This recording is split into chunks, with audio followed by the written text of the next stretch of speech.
Bedok Reservoir terkenal sebagai tempat populer untuk bunuh diri. Lebih dari 9 orang telah mati.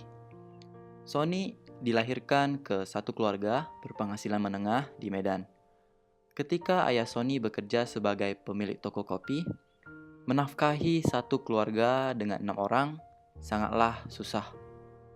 Menjadi pelajar yang sangat sensitif dan pekerja keras, Sony berhasil mendapatkan beasiswa ASEAN untuk melanjutkan diploma dia di Singapura.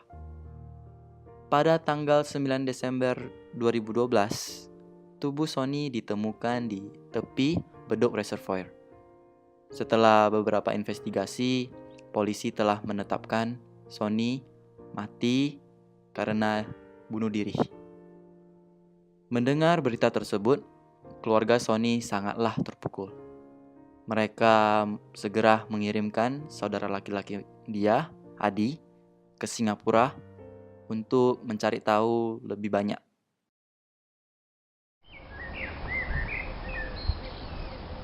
Adi dan Kawi bertemu Tante Ding di tempat parkir.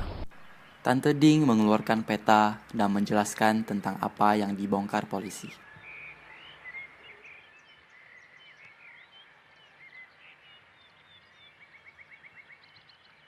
Apa yang terjadi dengan saudara laki-laki saya? Bagaimana dia mati? Dia membunuh diri sendiri? Saya tidak percaya. Dia tidak menunjukkan tanda-tanda stres ketika kita Skype setiap hari. Dia bahkan bilang ke saya bahwa dia memiliki satu wanita yang dia suka dan berencana untuk berkencan dengan dia untuk hari Valentine. Polisi membongkar bahwa Sony meninggalkan Politeknik Temasek di sekitar jam 9 malam melalui gerbang balakan dan menuju ke waduknya. Keesokan harinya, tubuh dia ditemukan di ujung yang lain dari waduknya. Bawa saya ke sekolah sekarang. Saya mau menghidupkan kembali saat-saat terakhir Sony. Mungkin awal dia akan menuntun saya ke kebarannya. Mari kita jalan.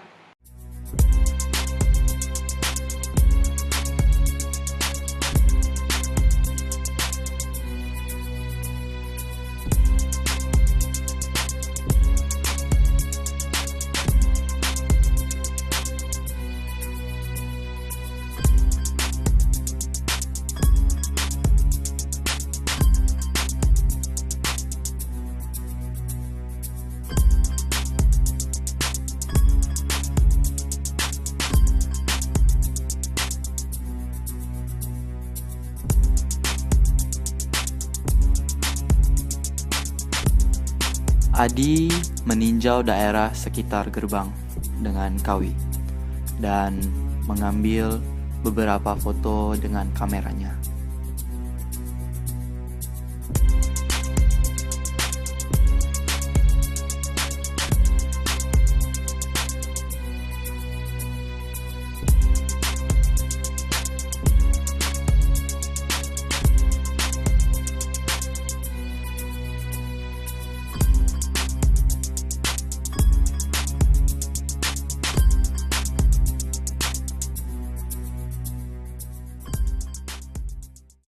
Bisakah kamu menunjukkan saya jalannya dari sini ke tempat di mana Sony ditemukan?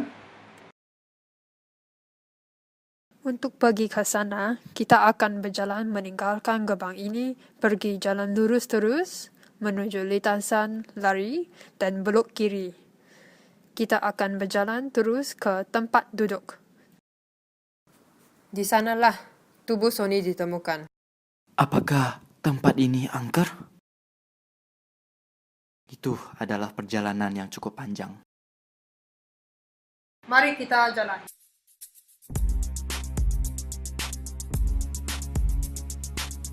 Delegasinya berjalan ke tempatnya bersama-sama. Kawi mulai mengeluarkan kamera dia untuk mengambil beberapa foto ketika Adi berbicara dengan Ibu Ding.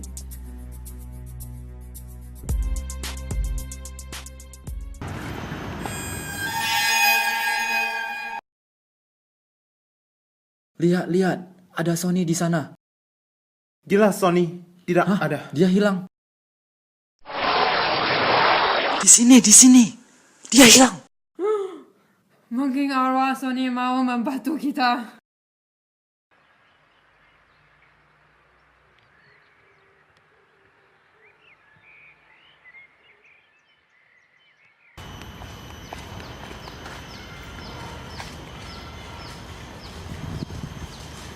Sesaat setelah itu, mereka sampai di tempat di mana tubuh Sony ditemukan. Sebelum mereka mulai, Tante Ding bersikeras untuk mengucapkan beberapa doa dulu. Ayo kita katakan beberapa doa untuk almarhum.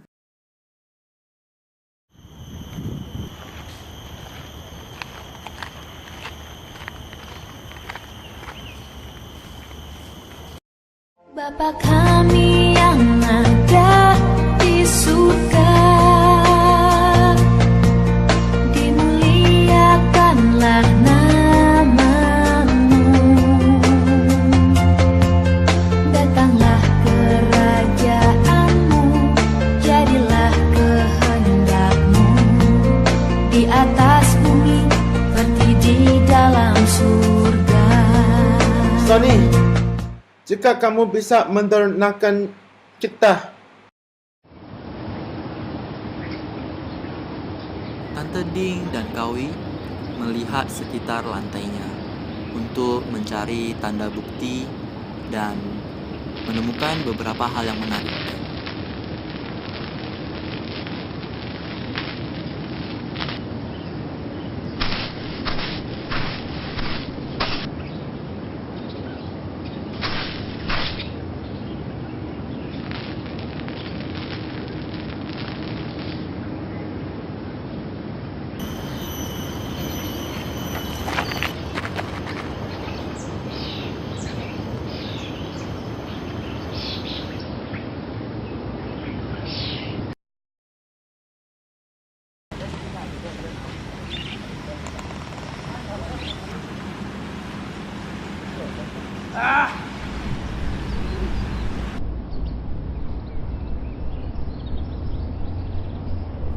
Ujian telah mendekatkan, saya harus melakukannya dengan baik. Sangat tidak mungkin bagi saya untuk masuk ke jurusan keuangan jika saya tidak memperbaiki subjek terlemah saya, statistik.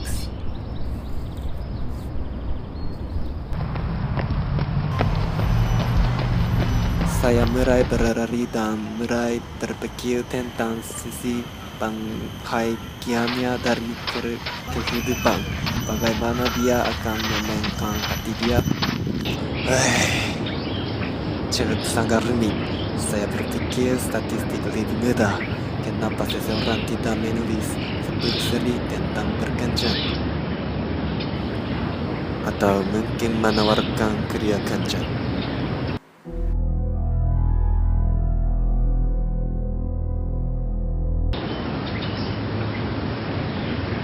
Sony terlalu asik dengan pikiran dia sampai dia tidak sadar ada kelereng di lantai. Dia pun menginjaknya dan jatuh.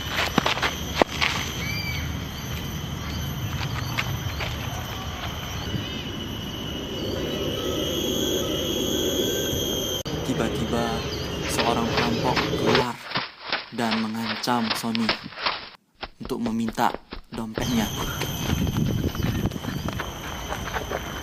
Saya tidak mengerti. Saya tidak mengerti.